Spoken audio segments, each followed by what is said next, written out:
বিরতির পর আবারও স্বাগত সংবাদে। কাশ্মীরের পেহেলগাঁওয়ে পাকিস্তানের মদতপুষ্ট সন্ত্রাসবাদীদের হাতে নিহত হয়েছিল ২৬ জন পর্যটক। তাদের প্রতি শ্রদ্ধা এবং ভারতের সেনাবাহিনীর গৌরবপূর্ণ প্রত্যাঘাতের স্মরণ করে শহীদ জওয়ানদের প্রতি শ্রদ্ধা জানিয়ে উদয়পুর প্রেস ক্লাবে অনুষ্ঠিত হলো এক অনুষ্ঠান। এই অনুষ্ঠানে উপস্থিত ছিলেন এলাকার প্রত্যেকে এবং উপস্থিত ছিলেন উদয়পুর পুর পরিষদের চেয়ারপারসন শীতল মজুমদার সহ বরিষ্ঠ সাংবাদিক স্বপন ভট্টাচার্য, ভাস্কর মোদক সহ অন্যান্যরা।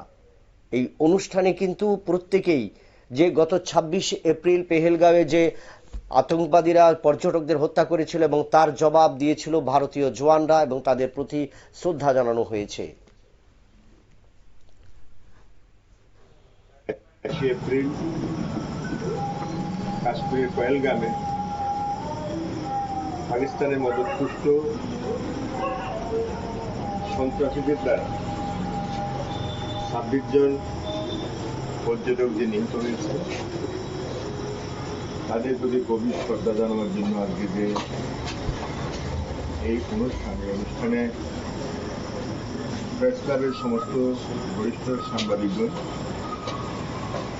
রয়েছেন, বিশিষ্ট প্রাক্তন শিক্ষক এবং বিশিষ্ট সাংবাদিক স্বপন ভট্টাচার্য মহোদয় এবং মায়েরা, ছোট ছোট ছেলেমেয়েরা, সবাইকে আমি আমার নিজের পক্ষ থেকে এবং পরিচয় অত্যন্ত দুঃখের এবং পরিতাপের।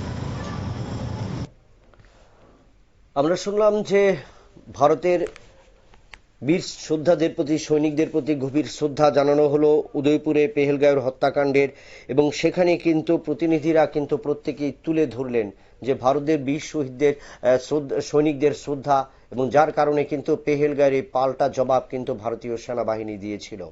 নিয়ে নিচ্ছে আবার একটা ছোট্ট বিজ্ঞাপন বিরতির, সঙ্গে থাকুন।